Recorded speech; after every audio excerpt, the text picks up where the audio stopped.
Graça e paz, amados irmãos e irmãs, sejam bem-vindos ao nosso encontro com a Palavra de Deus. Hoje, primeiro domingo do mês de novembro, dia de Santa Ceia, dia de começarmos nossos preparativos para o final desse ano, nossas festas, solenidades, nossas celebrações e, principalmente, preparar o nosso espírito para a chegada do Advento, preparação do Natal. Porém, muito antes do Advento e do Natal, temos ainda no dia 20 de novembro um encontro marcado muito importante com a celebração do Dia Nacional em Ação de Graças. Quero chamar sua atenção, convidar você, sua família, seus familiares, você que está um pouquinho distante da igreja, quero convidá-lo para que esteja conosco no dia 20 de novembro para uma celebração muito especial, uma data muito importante, porque vamos celebrar no dia 20 de novembro todas as bênçãos que recebemos de Deus ao longo desse ano. Portanto, não podemos chegar no Natal sem antes termos essa pausa, esse momento de reflexão, esse momento de primícias e de ação de graças. Nós não podemos deixar de falar e de registrar as bênçãos de Deus na nossa vida. Portanto, eu te convido, peço que você marque na sua agenda no dia 20 de novembro e esteja conosco.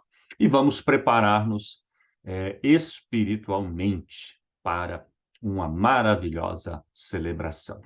Queridos irmãos e irmãs, a palavra de Deus hoje que tenho para compartilhar com os queridos está no texto do livro de Jonas, um texto muito conhecido da nossa escola dominical, que é o texto de Jonas. Basicamente, todo o livro de Jonas é um pequeno livro, né? Mas o início do livro de Jonas é por nós conhecido, né?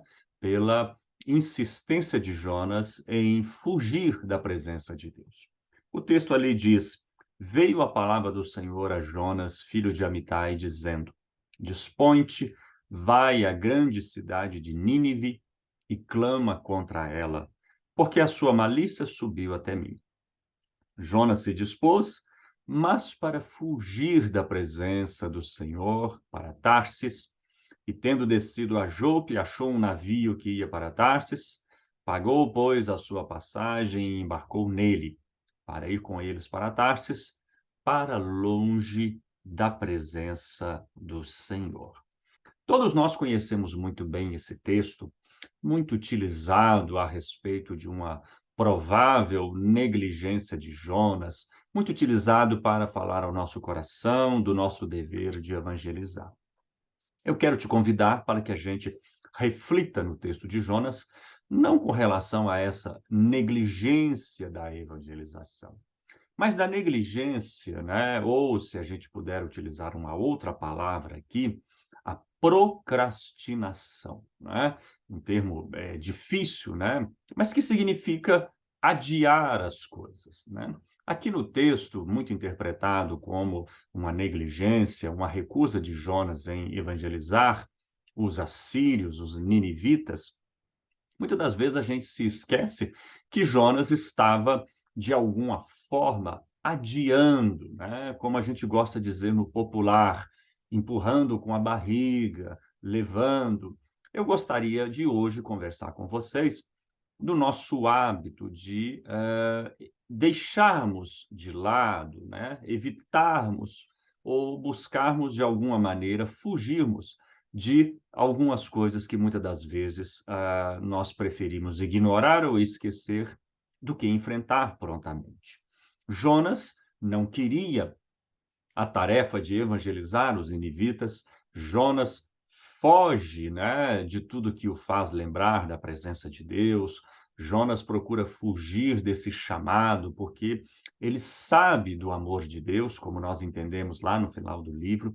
Ele conhece a misericórdia do Senhor e nós, muitas das vezes, deixamos de entender que a Bíblia passa muito rapidamente nesta história de Jonas, e é a partir dos historiadores que nós temos acesso de que os assírios já teria sido um povo que cobrou tributos de Israel e que, de alguma maneira, impunha algum sofrimento político, de tributação, ou mesmo de escravidão para os israelenses. Então, nós temos aí um sentimento, né, uma negligência, mas motivada por uma, digamos assim, um sentimento de não pertença ou de uma contrariedade. Os judeus, na época de Jonas, não se davam com os assírios, né? E esse chamado de Deus para evangelizar, para pregar o seu amor, a conversão para os assírios, era uma tarefa que Jonas preferiria adiar, ignorar e fugir da presença de Deus. Queridos irmãos e irmãs, muitas das vezes a gente faz isso como um procedimento até de proteção. Alguma coisa está nos incomodando, a gente prefere não alimentar a nossa mente com aqueles pensamentos. Algum problema que a gente precisa lidar, nós procuramos adiar, deixar para um outro dia, esperar uma situação melhor. Só que muitas das vezes essa procrastinação, esse adiamento, essa tentativa de ir deixando para depois, empurrando com a barriga, vai fazendo com que o problema torne-se muitas vezes maior do que já é. A palavra de Deus hoje para o nosso coração está na tentativa de procurarmos enfrentar nossos medos, enfrentar nossos temores, enfrentar aquilo que precisamos encarar, buscar conviver com o diferente e seguir em frente. Ao final do livro de Jonas, aquilo que parecia talvez ser uma difícil tarefa e com a qual ele teve que fugir, pegar um navio, ser engolido por um peixe, ser vomitado, passar por um naufrágio e ter uma experiência extremamente dolorosa ao final, um diálogo com Deus, muitas das vezes a gente pode poupar-nos de todo esse trabalho indo ao encontro daquilo que nos machuca, enfrentando aquilo que precisamos enfrentar, buscando forças, mas não deixando para amanhã aquilo que a gente pode fazer hoje. E eu tenho certeza que neste final de ano há muitas coisas que nós estamos procurando deixar de lado, há muitas coisas que nós estamos querendo evitar, há muitas coisas que nós estamos, de alguma maneira, procurando uma outra forma de lidar com ela, quando a verdade, a circunstância e as condições dizem para nós que não há outro caminho.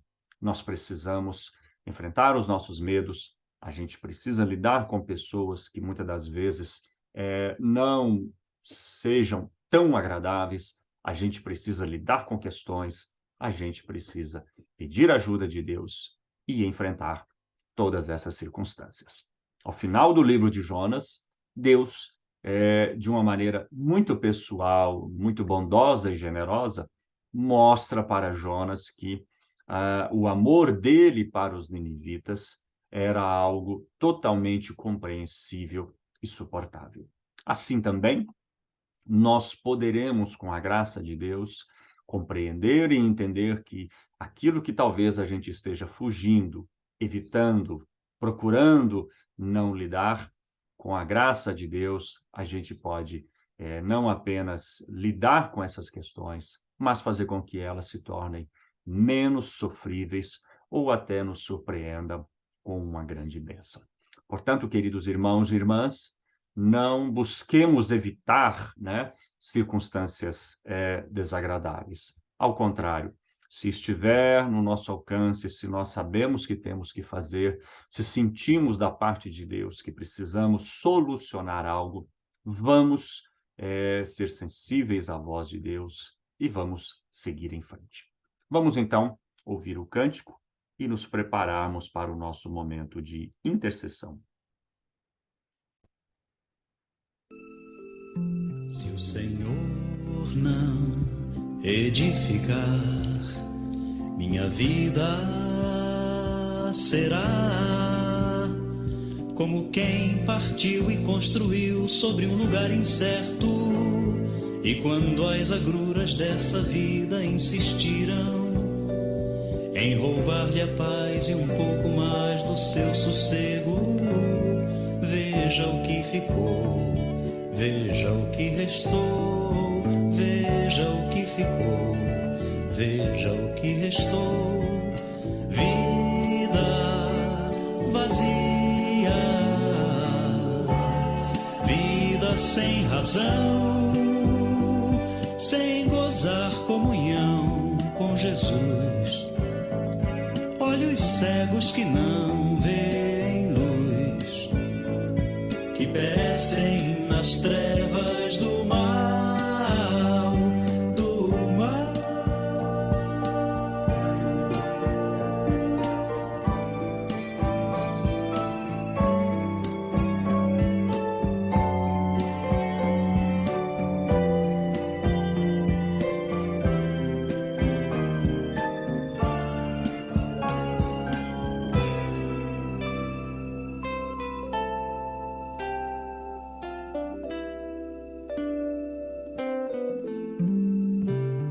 Mas se Cristo edificar, minha vida será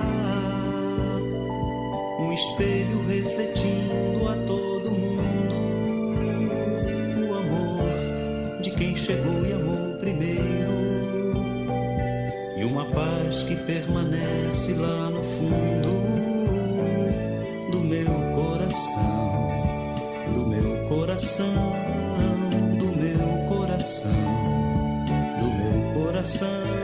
A vida vivida, vida expressão de um elo refeito com Deus, de pecados deixados para trás, de perdão, contrição e louvor, e louvor. Deixa Cristo edificar, deixa Cristo edificar, deixa Cristo edificar, e uma vida, nova vida nascerá, sim nascerá.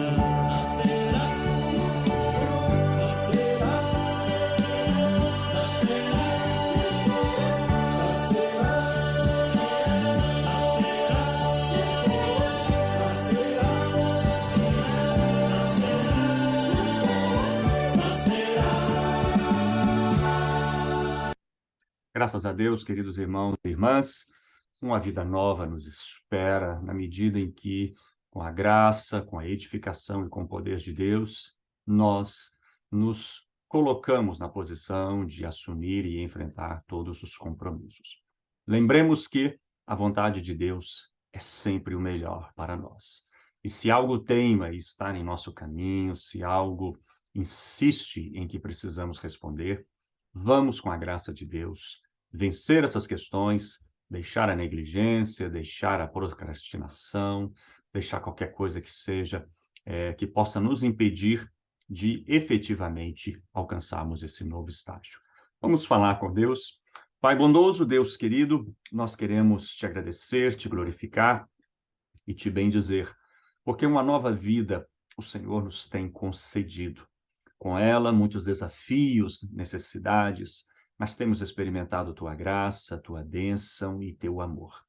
Neste momento, ó Pai, no final de ano, nós queremos receber de ti toda a graça, todo o poder, toda a força e toda a energia para, Deus amado, cumprirmos com os nossos objetivos, com os nossos compromissos, com as nossas metas, com aquilo que diz respeito às nossas responsabilidades. Pedimos a tua bênção, pedimos a tua ajuda, pedimos que o Senhor nos capacite, pedimos que o Senhor nos inspire, pedimos que o Senhor fale claramente ao nosso coração e nos ajude, ó Pai, a enfrentar, superar todos os desafios, a, Deus amado, solucionar questões que demandam de nós paciência, dedicação, recursos, tempo, mas pedimos que, acima de tudo, o Senhor nos ajude, o Senhor nos inspire, para, Deus amado, evitarmos deixar de lado, evitarmos negligenciar, evitarmos, ó Pai, fugir de algum compromisso, mas que com a tua graça nós possamos, ó Deus querido, e com a tua bênção, superar toda e qualquer obstáculo que se encontra à nossa frente.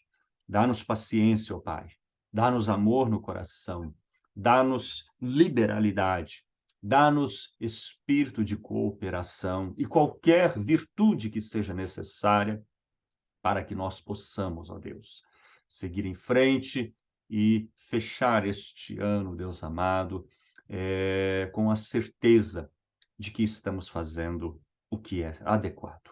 Que teu Espírito Santo possa nos orientar, que nós possamos, antes de qualquer coisa, ouvir a tua voz e que nós tenhamos a capacidade, a coragem, o desprendimento de respondermos a ela da melhor maneira possível.